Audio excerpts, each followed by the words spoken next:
Picture this. A warrior monk kneels in a dimly lit chapel, his white mantle bearing the distinctive red cross that struck fear into the hearts of enemies across the Holy Land. The year is 1307, and in just hours, everything he has sworn to protect will vanish into the shadows of history.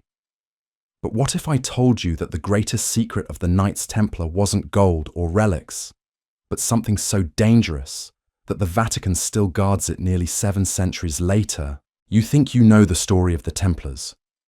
Poor knights who became the most powerful military order in medieval Europe, guardians of pilgrims who evolved into international bankers, warriors who fell from grace in a single night of coordinated arrests. But that's just the surface, the version history books want you to believe. The real story, the one that makes powerful institutions nervous even today, runs far deeper than anyone dares to speak aloud. I'm about to take you on a journey that will challenge everything you thought you knew about medieval history, religious authority, and the true nature of power. We're going to explore why a military order that officially disbanded over 700 years ago still sends tremors through the highest levels of the Catholic Church. We'll uncover evidence that suggests their greatest treasure was never material at all, but knowledge so profound it could reshape our understanding of Christianity itself. Over the next hour, I'm going to reveal 3 shocking truths that the Vatican has worked tirelessly to suppress. First, we'll examine the mysterious excavations beneath Temple Mount that yielded discoveries the Church deemed too dangerous for public knowledge. Second, we'll investigate the coded rituals and symbols that suggest the Templars possessed secret teachings that contradicted official doctrine.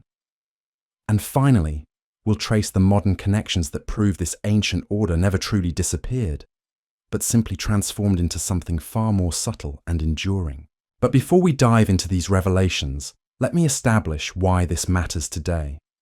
This isn't just about dusty medieval manuscripts or forgotten ceremonies.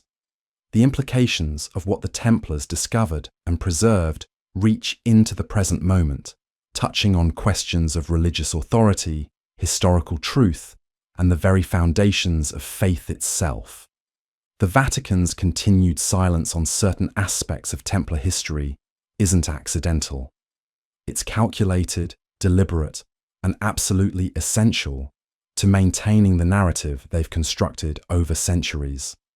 Now, to understand why the Church still trembles at the mention of certain Templar secrets, we need to go back to where it all began. Jerusalem, 1119. 9 knights, led by Hugh de Payens, approach King Baldwin II with a simple request. They want to protect Christian pilgrims traveling to the Holy Land. Noble enough, you might think. But here's where the official story starts to crumble under scrutiny. These weren't just any 9 knights. They were carefully chosen men with connections to powerful families across Europe. They possessed knowledge of languages, engineering, and esoteric traditions that went far beyond typical military training. And most curiously of all, they made their headquarters in the ruins of Solomon's Temple, the most sacred site in Judaism, a location that held significance far beyond its strategic value. For nearly a decade, these 9 men lived in relative obscurity, officially protecting pilgrims, but spending most of their time doing something else entirely. They were digging, excavating, searching for something beneath the ancient stones of the Temple Mount. And according to sources the Vatican has worked hard to discredit, they found it. What they discovered wasn't gold or silver, though those would come later. It wasn't weapons or military supplies.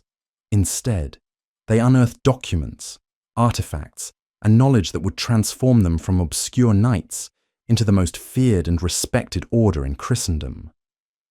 But the nature of these discoveries was so sensitive that they could never be openly acknowledged, only hinted at through symbols, rituals, and coded communications. Think about this logically. 9 relatively poor knights arrive in Jerusalem and within a few years become so powerful that they answer to no earthly authority except the Pope himself. They develop their own military tactics, their own financial systems, and their own spiritual practices that set them apart from every other religious order. They build a network that spans from Scotland to the Middle East, accumulating wealth and influence at an unprecedented rate. This doesn't happen by accident. The first hint of what they truly discovered comes from their rapid transformation into master builders. Suddenly, these warrior monks are constructing cathedrals, castles, and churches, using architectural knowledge that seems to appear from nowhere. They employ geometric principles and symbolic elements that echo much older traditions, incorporating designs that suggest familiarity with ancient mysteries that the church had officially declared lost or heretical. Their churches weren't built like traditional Christian structures. They featured octagonal designs, unusual orientations, and symbolic elements that spoke to initiates while remaining hidden from casual observers. The famous Rosslyn Chapel in Scotland, built by families connected to the Templars, stands as perhaps the most obvious example of this coded architecture. Every stone carving tells a story, but not the story the church wanted told. But the real evidence of their secret knowledge lies in their financial innovations. The Templars essentially invented modern banking, creating systems for transferring wealth across vast distances without physically moving gold or silver. They developed letters of credit, international accounting methods, and even early forms of insurance. These weren't just practical innovations, they represented a fundamental understanding of how value, trust, and authority actually function in human society. This knowledge didn't come from nowhere. It came from those excavations beneath the Temple Mount, from documents and artifacts that revealed how ancient civilizations had organized themselves, how they had preserved knowledge, and how they had maintained power across generations. The Templars found something that taught them to think beyond the limitations of their time, to see patterns and possibilities that their contemporaries couldn't even imagine. And here's where it gets truly dangerous for the church. If the Templars possessed knowledge that predated Christianity, knowledge that offered alternative explanations for spiritual truth and human purpose, then their very existence challenged the church's claim to be the sole pathway to salvation. They represented a tradition that was older, potentially more authentic, and certainly more threatening to established authority. The Vatican understood this threat perfectly. That's why, when they finally moved against the Templars in 1307, they didn't just arrest the knights. They systematically destroyed records, confiscated documents, and tortured confessions that would justify their actions. But they couldn't destroy everything, and they couldn't eliminate everyone who carried the knowledge forward. The evidence of what survived the purge is written in stone, hidden in plain sight across Europe. Walk through the ruins of Templar commanderies today, and you'll notice something the official guides rarely mention. Carved into door frames, etched beneath altar stones, worked into the very foundations of their buildings, are symbols that don't belong in Christian architecture. Stars with specific numbers of points. Geometric patterns that echo ancient mathematical principles. Inscriptions in languages that predate Latin Christianity by thousands of years. Take the Templar Church at Garway in Herefordshire, England. At first glance, it appears to be a standard medieval chapel, but examine the circular design, study the positioning of the windows, measure the proportions of the nave, and you discover something extraordinary. The entire structure is built according to principles found in Solomon's Temple, using measurements and angles that appear nowhere else in contemporary Christian architecture. This wasn't coincidence.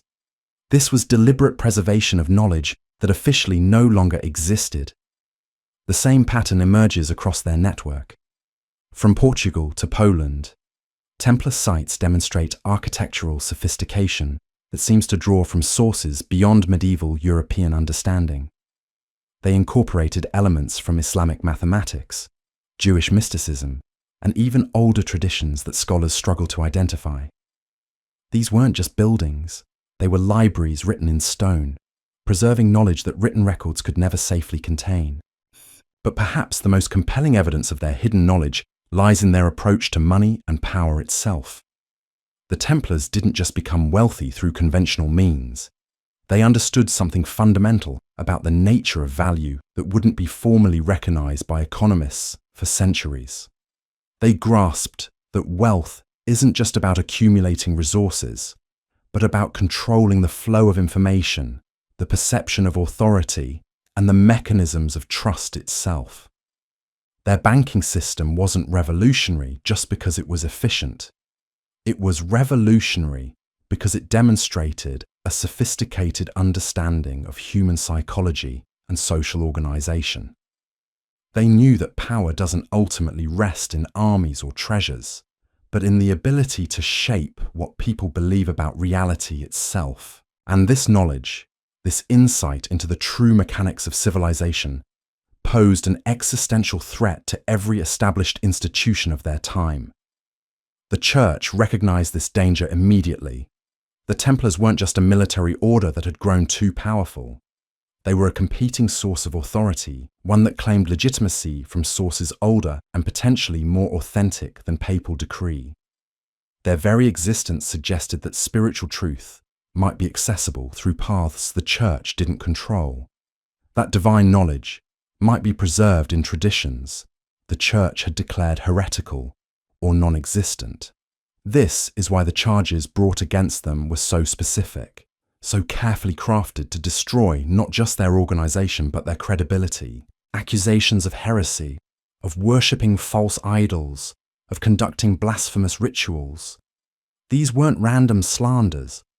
They were targeted attacks designed to discredit the alternative spiritual tradition the Templars represented. The Church needed the world to believe that any knowledge the Templars possessed was demonic, corrupted, fundamentally opposed to divine truth.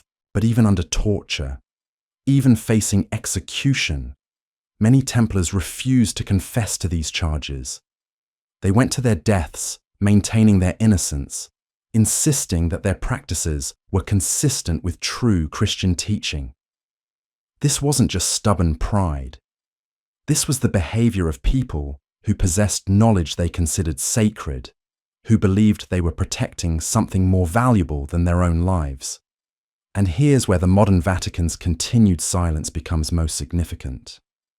In the centuries since the Templars' suppression, the Church has had ample opportunity to fully investigate and reveal the truth about their practices.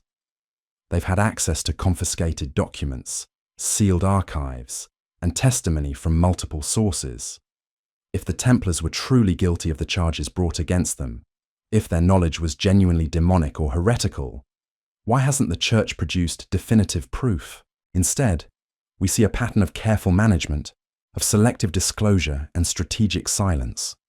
Certain documents remain sealed in Vatican archives, accessible only to a handful of specially authorized researchers. Certain questions about Templar practices are deflected rather than answered directly. Certain historical investigations are discouraged, funding withdrawn, careers quietly derailed. This isn't the behavior of an institution confident in its narrative. This is the behavior of an organization still protecting a secret, still managing a threat they haven't fully neutralized. The knowledge the Templars discovered beneath Temple Mount didn't disappear when their order was officially dissolved. It transformed, evolved, found new vessels and new expressions. The trail leads through the Freemasons, through Rosicrucian societies, through networks of scholars and mystics who preserved fragments of the original discoveries. It surfaces in Renaissance art, in Enlightenment philosophy, in revolutionary movements that challenged the divine right of kings and the absolute authority of religious institutions. The ideas the Templars protected continue to influence how we think about knowledge, authority, and the relationship between spiritual truth and earthly power. But the Vatican knows something else. Something that makes their continued vigilance absolutely essential. They know that the original source of Templar knowledge still exists. The documents and artifacts discovered beneath Temple Mount weren't completely recovered. The tradition they represent wasn't entirely eliminated. Somewhere in the world, protected by individuals and institutions that learned from the Templars' fate, the complete truth about what lies beneath the foundations of our civilization continues to wait.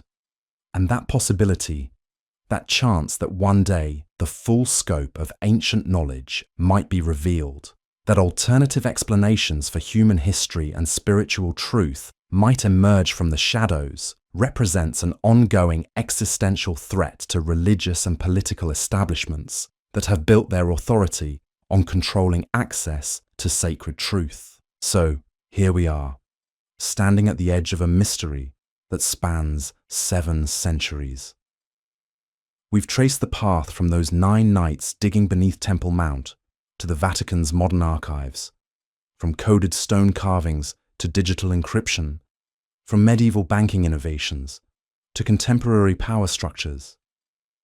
The evidence doesn't lead to simple answers, but to something far more profound: the realization that history itself is a living battlefield where truth and narrative wage eternal war. The Knights Templar weren't destroyed because they were heretics.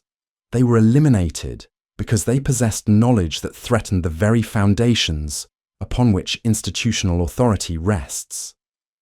That knowledge didn't die with them. It adapted, evolved, found new guardians and new expressions. And the Vatican's continued silence, their careful management of certain historical questions, tells us that this ancient struggle between revealed truth and controlled narrative continues to this day. What does this mean for you? It means that every official story deserves scrutiny. Every claim to exclusive spiritual authority should be questioned. And every institution that demands unthinking obedience is probably hiding something. The Templars' greatest legacy isn't their treasure or their secrets. It's their example that truth, once discovered, can never be completely suppressed.